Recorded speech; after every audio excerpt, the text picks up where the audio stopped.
Hello बच्चों, कैसे हो आप।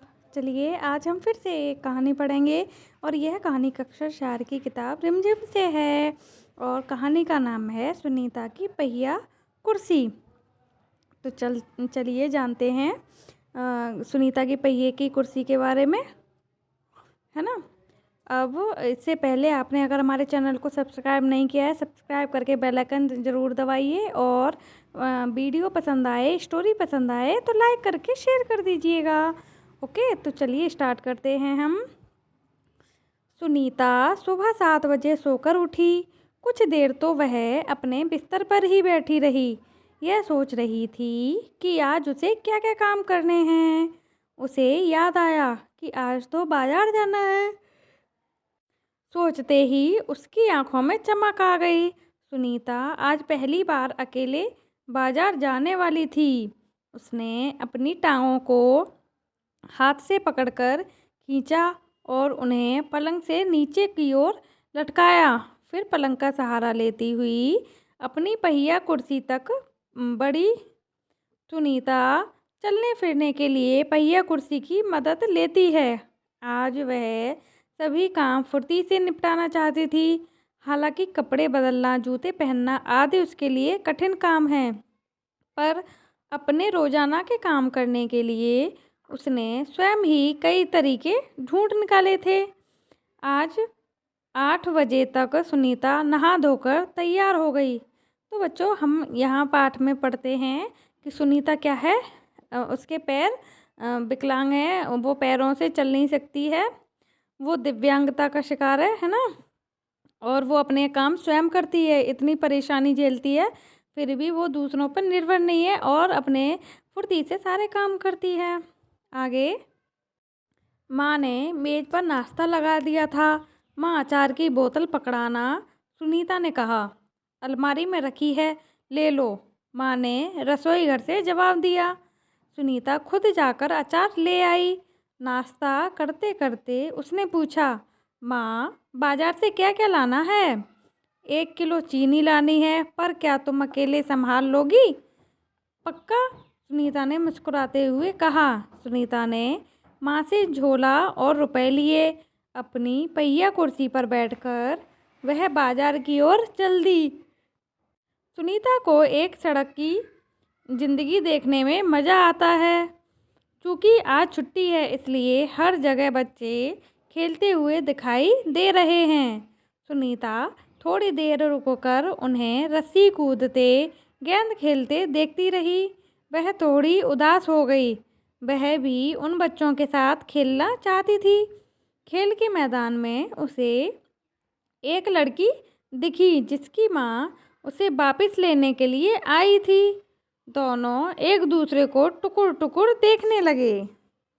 तो बच्चों, हाँ, अनीता इतनी परेशान है, सुनीता, फिर भी वो सारे काम करती है और वो आज बाजार जा रही है ना।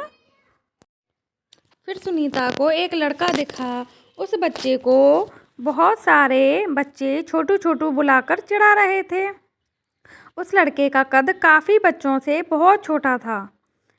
सुनीता को यह सब बिल्कुल अच्छा नहीं लगा। रास्ते में कई लोग सुनीता को देखकर मुस्कुराए, जबकि वह उन्हें जानती तक नहीं थी। पहले तो वह मन ही मन खुश हुई, परंतु फिर सोचने लगी, ये सब लोग मेरी तरफ भला इस तरह क्यों देख रहे हैं। खेल के मैदान वाली छोटी लड़की सुनीता को दोबारा कपड़ों की दुकान के सामने खड़ी मिली। उसकी माँ कुछ कपड़े देख रही थी। तुम्हारे पास यह अजीब सी चीज़ क्या है, उस लड़की ने सुनीता से पूछा। यह तो बस एक, सुनीता जवाब देने लगी, परंतु उस लड़की की माँ ने गुस्से में आकर लड़की को सुनीता से दूर हटा दिया। क्यों हटाया था दूर? क्योंकि वह अपाहिज थी, दिव्यांग थी, जो कि कुर्सी का सहारा लेकर चलती थी, और कुर्सी वो भी पहिए वाली कुर्सी, है ना। तो उससे क्या है, उससे कोई भी बच्चा मिलने नहीं आता था, खेलने नहीं आ रहा था, और ना ही कुछ बच्चों को उनकी माँ खेलने दे रही थी, है ना। तो चलिए आगे देखते हैं। फिर इस तरह का सवाल नहीं पूछना चाहिए फरीदा, अच्छा नहीं लगता, माँ ने कहा। मैं दूसरे बच्चों से अलग नहीं हूँ, सुनीता ने दुखी होकर कहा। उसे फरीदा की माँ का व्यवहार समझ में नहीं आया। अंत में सुनीता बाजार पहुंच गई। दुकान में घुसने के लिए उसे सीढ़ियों पर चढ़ना था। उसके लिए यह कर पाना बहुत मुश्किल था। आसपास के सब लोग जल्दी में थे, किसी ने उसकी तरफ ध्यान नहीं दिया। अचानक जिस लड़के को छोटू कहकर चिढ़ाया जा रहा था, वह उसके सामने आकर खड़ा हो गया। मैं अमित हूँ, उसने अपना परिचय दिया। क्या मैं तुम्हारी कुछ मदद करूँ? मेरा नाम सुनीता है। सुनीता ने राहत की सांस ली और मुस्कुराकर बोली, पीछे के पैडल को पैर से जरा दबाओगे? हाँ हाँ ज़रूर, कहते हुए अमित ने पहिया कुर्सी को टेढ़ा करके उसके अगले पहियों को पहली सीढ़ी पर रख दिया। फिर उसने पिछले पहियों को भी ऊपर चढ़ाया। सुनीता ने अमित को धन्यवाद दिया और कहा, अब मैं दुकान तक खुद पहुंच सकती हूँ।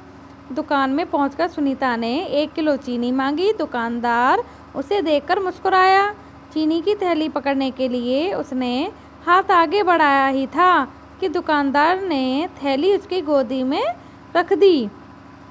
सुनीता ने गुस्से से कहा, मैं भी दूसरों की तरह खुद अपने आप सामान ले सकती हूँ। उसे दुकानदार का व्यवहार बिल्कुल अच्छा नहीं लगा। चीनी लेकर सुनीता और अमित बाहर निकले।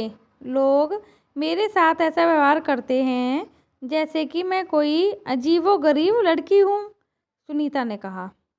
शायद तुम्हारी पहिया कुर्सी के कारण ही वे ऐसा व्यवहार करते हैं, अमित ने कहा। पर इस कुर्सी में भला ऐसी क्या खास बात है? मैं तो बचपन से ही इस पर बैठकर इसे चलाती हूँ, सुनीता ने कहा। अमित ने पूछा, पर तुम इस पर क्यों बैठती हो? मैं पैरों से चल ही नहीं सकती। इस पहिया कुर्सी के पहियों को घुमाकर ही मैं चल फिर पाती हूँ, लेकिन फिर भी मैं दूसरे बच्चों से अलग नहीं हूँ। मैं वे सारे काम कर सकती हूँ जो दूसरे बच्चे कर सकते हैं, सुनीता ने कहा। अमित ने अपना सिर ना में हिलाया और कहा, मैं भी वे सारे काम कर सकता हूँ जो दूसरे बच्चे कर सकते हैं, पर मैं भी दूसरे बच्चों से अलग हूँ, इसी तरह तुम भी अलग हो। सुनीता ने कहा, नहीं, हम दोनों दूसरे बच्चों जैसे ही हैं। अमित ने दोबारा अपना सिर ना में हिलाया और कहा, देखो, तुम पहिया कुर्सी पर बैठकर चलती हो, मेरा कद बहुत छोटा है।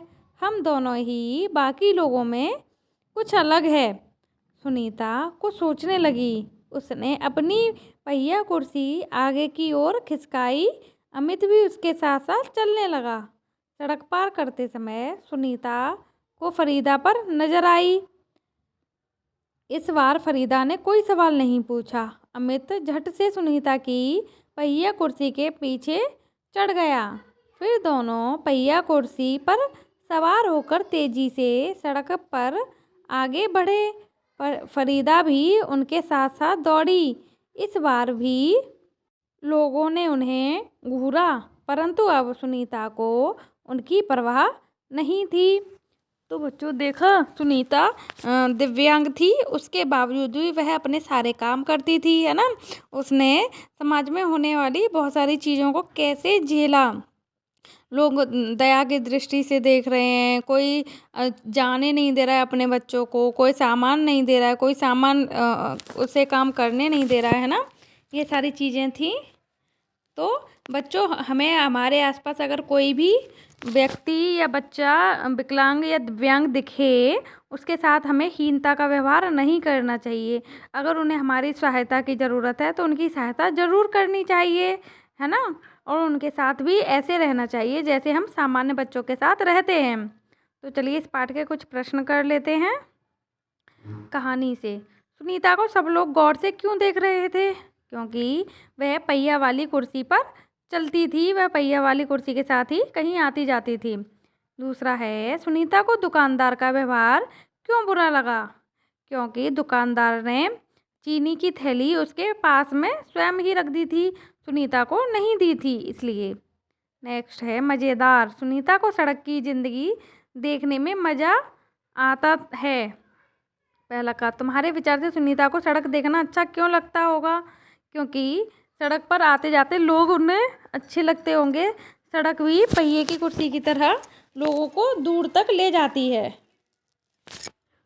दूसरा है, अपने घर के आसपास की सड़क को ध्यान से देखो और बताओ तुम्हें क्या क्या चीज़ें नज़र आती हैं। लोग क्या क्या करते हुए नज़र आते हैं, आप लोग हमें कमेंट में ज़रूर बताइएगा। ये तो आपका ऑब्जर्वेशन है, आपका गृह कार्य है, आपको करना है और हमें कमेंट में बताना है। अब है मनाही।